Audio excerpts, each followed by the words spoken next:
Hello, and thank you so much for joining me for this episode, the very first episode of Alabaster, a Broken Jar. This episode, I just want to spend time explaining the purpose of this podcast, the goal of this podcast, kind of giving a layout of what I hope this first season holds. I just want to invite you into that journey. I really appreciate those of you who have joined me along on this journey. It's been interesting. It's taken longer than I thought it would to get started, but here we are, and I'm so very, very grateful for the opportunity to be able to do this, to have a platform to speak on the things that my heart is so very, very passionate about. So, without further ado, I will just get into it. This episode is really just going to be an explanation of what the intentions of the show are. For those of you who don't know me, my name is Paula Sammons, and Alabaster Counseling Services is my practice that the Lord gave to me, and it's been such a gift. This year celebrates 2 years since I opened, and it's been an amazing, incredible, humbling, and just very fulfilling journey that I'm so just in awe of and grateful for. Incredibly blessed to have had the opportunity to open. The name Alabaster warrants an explanation, I suppose, and it was really a name that the Lord had given to me. Many years ago, I was going through what was really a challenging time in my life, and I was at a counseling firm where I was very content. It was a very wonderful place. I still refer people there. I'm still friends with people who work there. And I was just praying over this hard time in my life. I was in that office praying in between sessions, and the Lord just showed me this picture of a practice. The image was like, I guess, abstract in a way, but the name Alabaster was very clear to me that it would be called Alabaster. And I immediately knew what that meant because 2 Corinthians 4:7 is a verse that has really resonated with me for about a decade at this point. Verse reads, we have these treasures in jars of clay to know this all surpassing power is from God and not from us. And how I take that to mean is anything good in us has so much more to do with our Creator than it does with us, because we're just a vessel. And an alabaster jar back in Bible days, it's just a clay pot, and that clay pot value was determined by its contents. Some of them were used for toilets, and some were used to store grains, and some were used to store fine perfumes.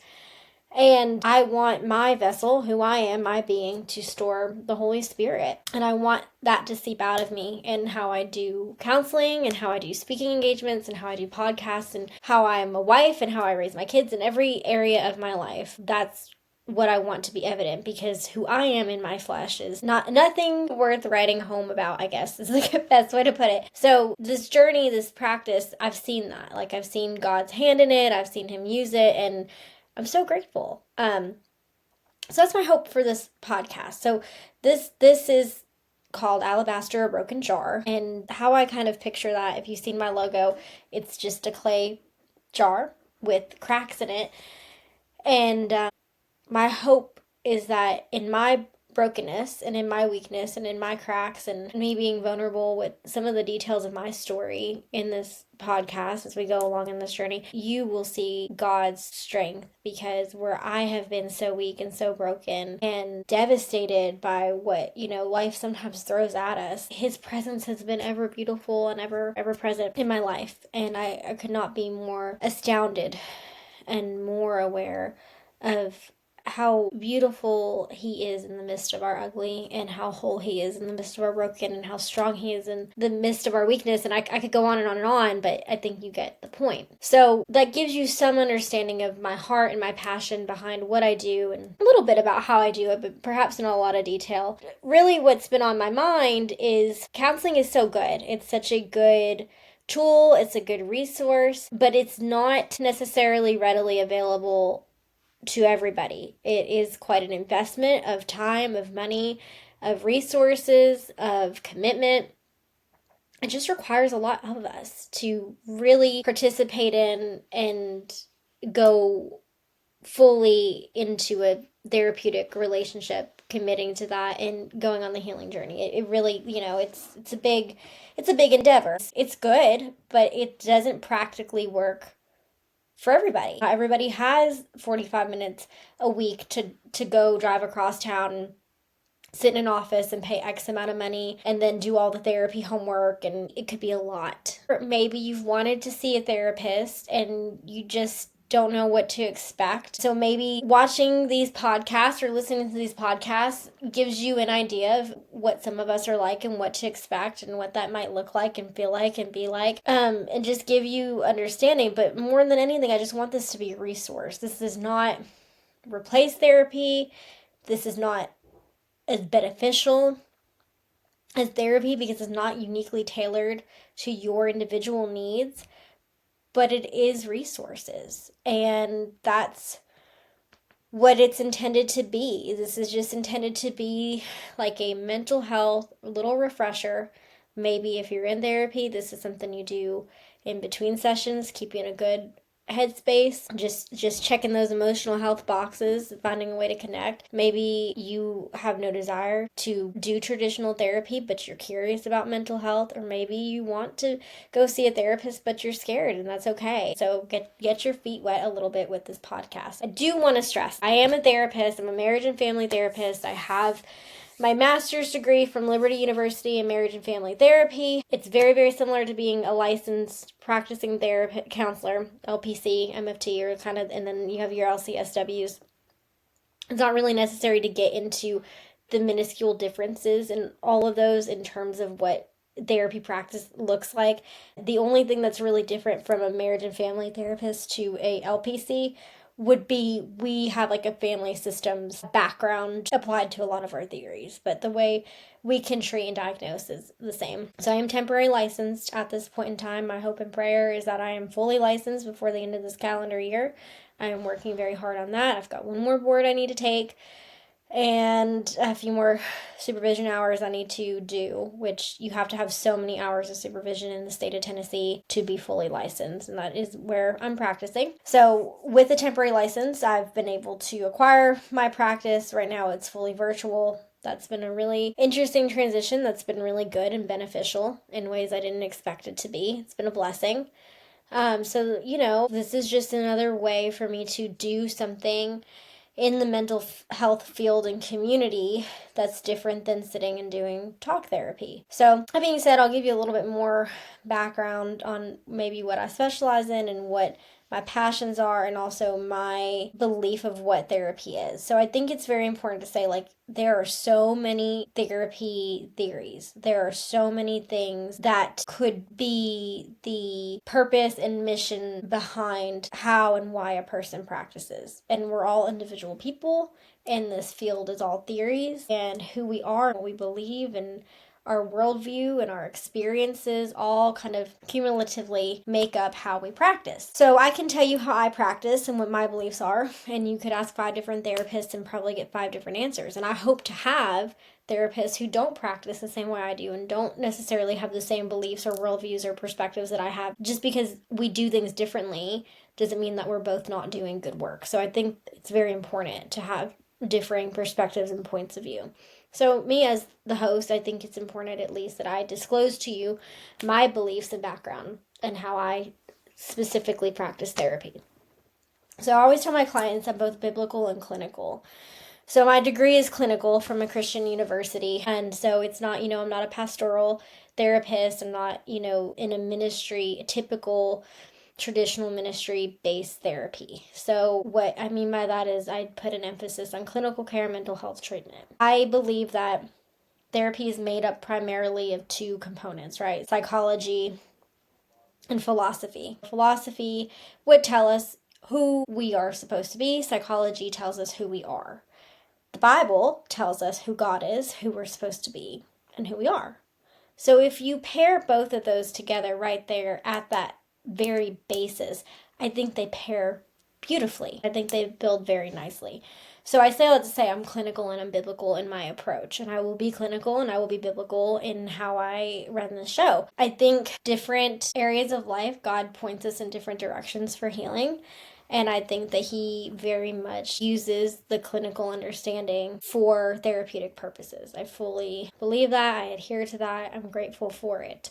And so that is the way in which I practice. That is the way in which I formed my theories and my beliefs. Does that mean everybody who sees me is a Christian? No, but they know on the front end that it is a Christian-based counseling practice and that I am a Christian, because I never want them to somehow find that out and feel like they've been manipulated or tricked into seeing me. You don't have to believe the same way that I believe to benefit from therapy with me or from this podcast, because I think that there will be things that apply to you whether you're a Christian or not, and there will be things that don't apply to you whether you're a Christian or not, because I'm an individualized person with an individualized education and belief system and thought process, and that's going to come out in how I do this. Now, there's going to be more self-disclosure in this podcast than I would have with the client in a face-to-face therapy session, because that session is about them and their beliefs and their needs and their worldviews, and who I am and what there's to know about me is so much less important than who they are and what their needs are. But in a setting like this, you probably would learn more about myself and the other therapists who will come on the show, because this is more topical discussion and conversation. So it's just a different venue than what therapy would be, which again is one of those things that's going to make this different than therapy. So that's that. As we follow along, this will be available on, YouTube, on Apple Music, on Spotify. I'll have links on all of our social medias, Instagram, Facebook, Twitter, TikTok. I think that's all of them. So it'll be easily accessible. That being said, on either the platforms where you're streaming or on the social medias where you follow us, I would love to have any and all of your mental health questions, comments, concerns, things that you'd like me to bring up. I want to discuss what is relevant to you, what is important to you. I want to help grow the understanding of curious listeners who want to know more about this field. I feel like this information is very poorly represented in the media. My husband teases me because every time we see a therapist on TV, not a real therapist, an actor pretending to be a therapist, I go, ugh, therapist is doing a terrible job. And he's like, you always say that. I'm like, because we're always misrepresented. That's not a good interpretation in my eyes of who we are and what we do. So, I want to be able to challenge some of the misunderstandings of how therapists are represented in media in large. But, that's just a small piece of what I want to do. I want to take this field back in a way, because I feel like there's so many people that speak on mental health on social media, that have a platform, that have a following, that aren't speaking from a place of education. They're using buzzwords, they're using trendy statements and diagnoses. I think that does more harm than it does good. Because years ago, if you wanted to learn about something before the internet, you had to do real research. You had to go to a library, you'd talk to somebody who actually knew about it. And now, anybody who has access to the internet can do a quick Google search and have a basic bare minimum understanding, and then regurgitate that and put it out there. And it's very damaging. There's a lot of things that I regularly hear regarding mental health and mental illnesses and emotional health and spiritual health that are so far from what the truth is, in my opinion.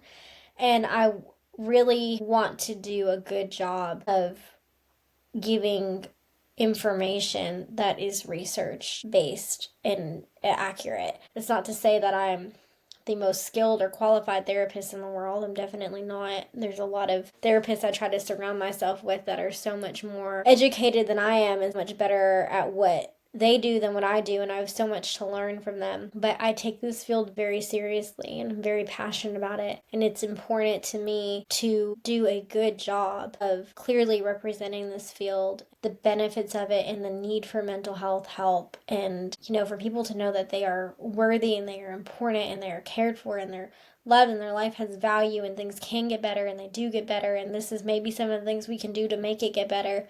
And I just want to invite you into that. So I don't know what you're doing while you're listening to this. I don't know if you're in rush hour traffic, or if you're taking the kids to school, or if you're cleaning your house or cooking dinner or curled up with a blanket and a cup of coffee. But I just am so grateful that you would join with me in whatever your moment is right now. The fact that you would invite me into your day to spend some time with you talking about these things that are so important to me just means so, so, so much to me.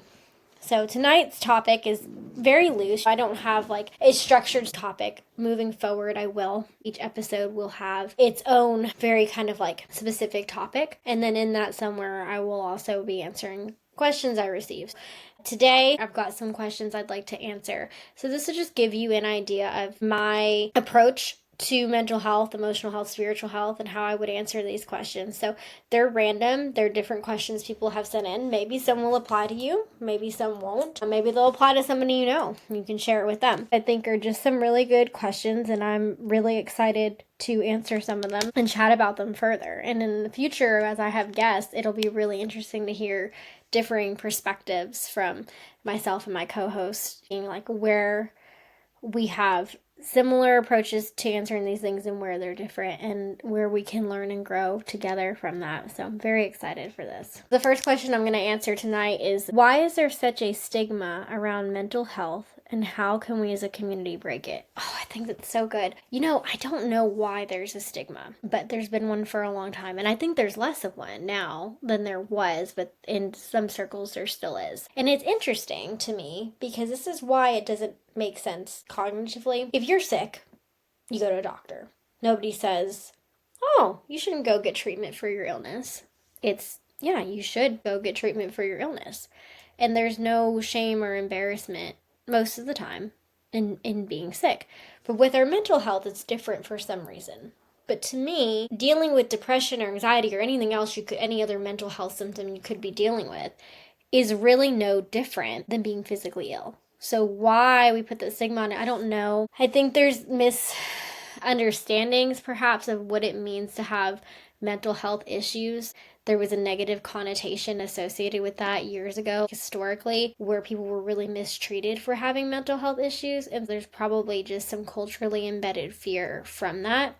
How we can break it is talking about it. If you're comfortable, self-disclose, share with people your mental health journey. Hey, I struggle with this, I did this and this, I got better. Or, hey, I'm struggling with this, I need some help. When we hear other people state the things that they're experiencing, that we're experiencing, it helps us to feel more comfortable in our experiences. So I think all of us sharing and talking about these things will over time continue to break the stigma around it. I think we've made a lot of progress, even from when I was a kid to where we are now. That's not that long ago, we're talking a couple decades. I think that we've made tremendous progress in just a couple decades. So I think it's having the awareness, self-awareness of if you personally have a stigma with mental health, challenging yourself, why is that?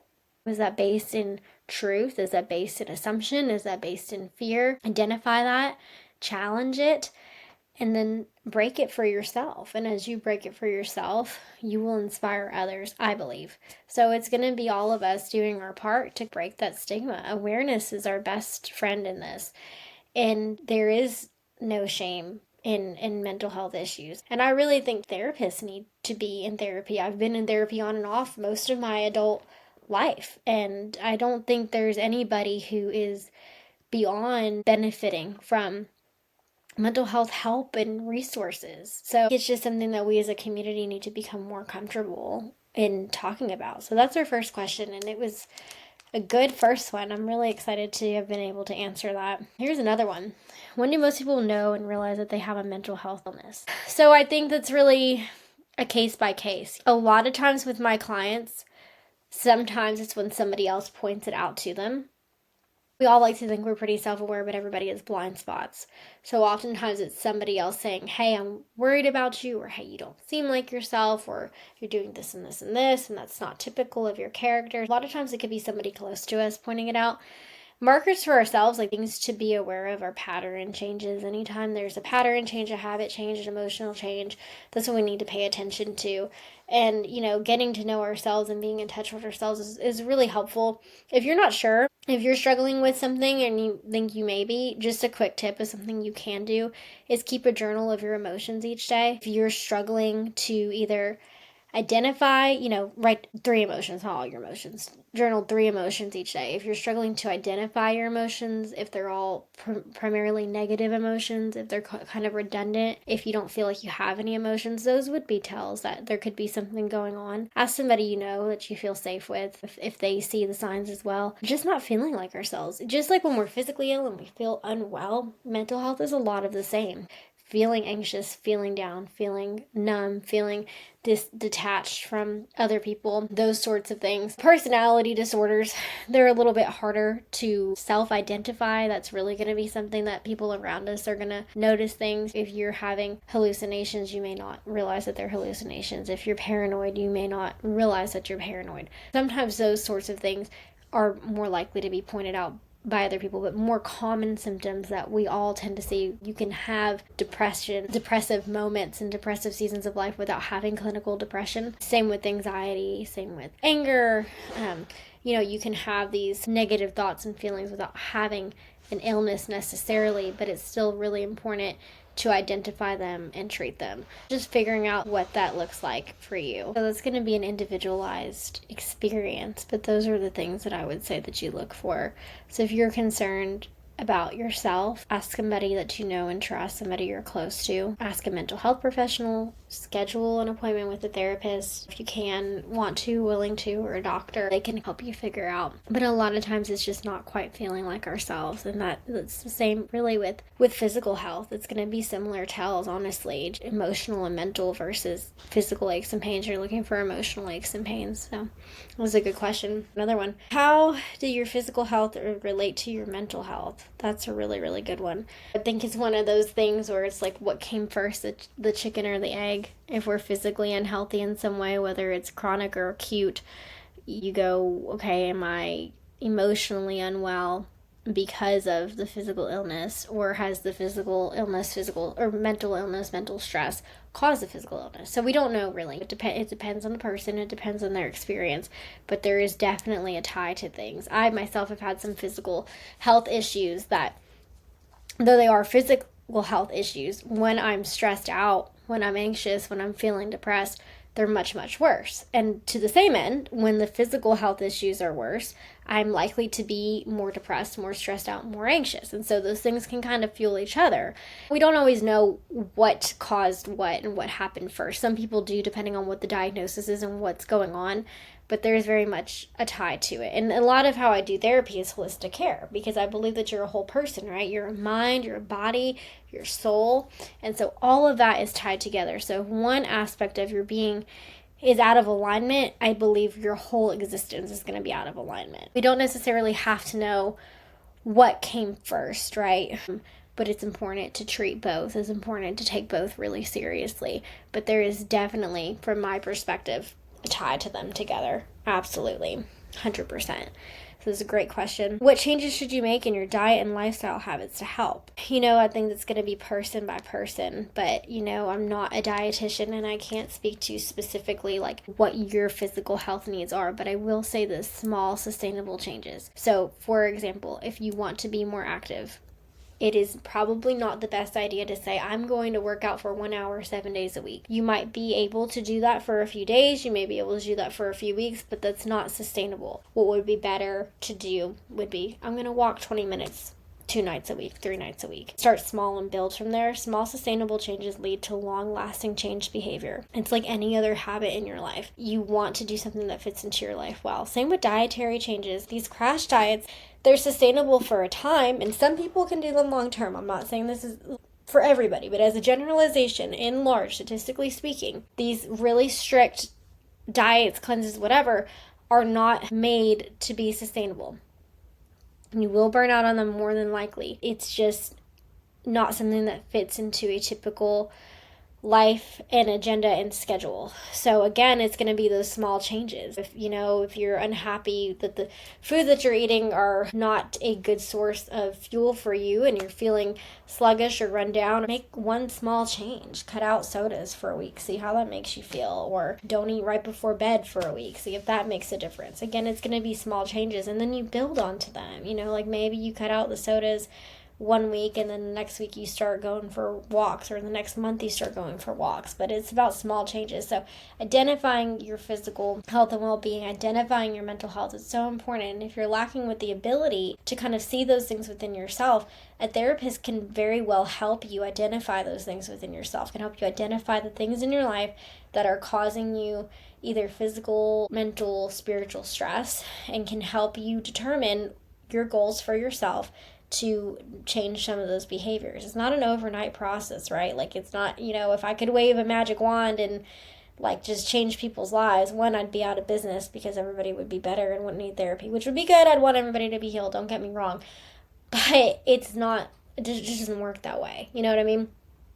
Like, it is typically a longer process of making small changes, identifying small goals, finding small progress, and over time you accomplish great and amazing things. And it's a process. You sign up for it. It can be difficult at times. Sometimes things get a little bit worse before they get better, but it's a worthwhile endeavor. Investing in your own health and well-being will change your life. It'll change the lives of people around you. It will benefit you immensely. But you just start small. You don't have to do it all at once. It's a lot like eating an elephant. It's just one bite at a time. You're not expected to do it all at one time. Your therapist isn't going to expect that of you. The Lord doesn't expect that of you. I don't expect that of you. You shouldn't expect it of yourself. You're only human. You can only do so much in a day. So give yourself that grace to take it step by step, day by day, moment by moment. And that's just how it's going to go. And that's okay. What are red flags you should look for in your own and others' mental health? That's good. It's similar to some of the other stuff we've already discussed. I do want to touch on that though.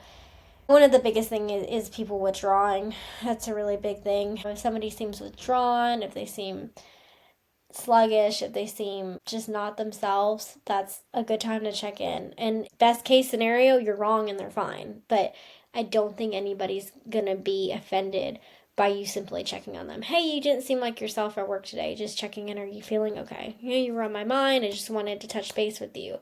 You didn't say much at dinner tonight. You feeling all right? Just kind of checking in. We talked a lot already about identifying those things within ourselves, but in other people, we're looking for changed behavior. The people around you, how they typically show up for themselves and for others. If that is changed, that's when you want to start looking, into things. And you just gently ask, you don't have to say, are you depressed? Are you anxious? Is something wrong? You just say, are you okay? Are you doing all right? Do you feel like yourself? That's all it takes. And best case scenario, they're fine. And if not, that's when you encourage them to seek the help that they need to seek. You can't rescue them from it. You can't heal them. And you can't make them want healing. But you can encourage them to seek out those things. Because really, therapy is not going to be beneficial to you unless you want it to be. And so we can't force the people that we love and care about to partake in therapy, to go see a therapist. One, that's unethical to do. But two, they're probably not going to benefit very much from it. So that's something to consider as well. What are signs and symptoms of burnout before it's too late? And how can you stop and address this? That's so good. So, signs and symptoms are going to be feeling tired, feeling unmotivated, feeling overwhelmed, finding that you're not saying no to things, that sort of a thing, resenting things that you previously enjoyed doing or wanted to do, withdrawing from things that brought you joy, not having much energy after obligations to do anything fun, not being able to identify what's fun to you. And the thing that I think is important to know is it's never too late. If you can identify a pattern, you can change it. So I don't think it's ever too late. The sooner you identify it, perhaps the less hurt and turmoil you will have gone through. Perhaps an easier process in making healthy and positive changes if you identify it pretty early on. But I don't think it's ever too late. But that's the early signs you're going to look for. It's just feeling overwhelmed. And how you prevent that is going to be self-care and rest and taking care of yourself. There will be episodes where I get into more detail of that. But for the sake of time tonight, I'll just say this. You can't care for other people if you're not caring well for yourself. What that looks like for you and what that looks like for me is going to be different things, and that's okay. You have to figure out what works well for you. And it's not selfish and it's not wrong to take care of yourself to be able to better take care of other people. Like, that's important. We can't fulfill our obligations, we can't care for the people we love, and we can't fellowship and take part in activities with others if we're not caring for ourselves. You can absolutely go overboard. I think society pushes like an overindulgence in self-care, and that's its own problem. We'll have a whole episode on self-care and rest and be able to unpack more of that. But for the sake of time for this episode, I'll just say you have to be able to take care of yourself. You have to have boundaries. That's another topic for another episode is setting perimeters for yourself so that you're not burning out, you're not overdoing things. Sometimes it's inevitable. We all get a touch of it every now and then. Sometimes we think we're doing a good job of setting boundaries and taking care of ourselves, and it just kind of comes out of nowhere. You want to look for changes in your motivation, changes in your willingness. If there's bitterness there, it's sometimes a burnout. Really, it's going to come down to you have to take care of yourself, and you have to have guidelines and parameters for yourself to prevent from getting there. And even when we do that, sometimes it slips through the cracks, and that's okay. We learn as we go. We're all learning and growing.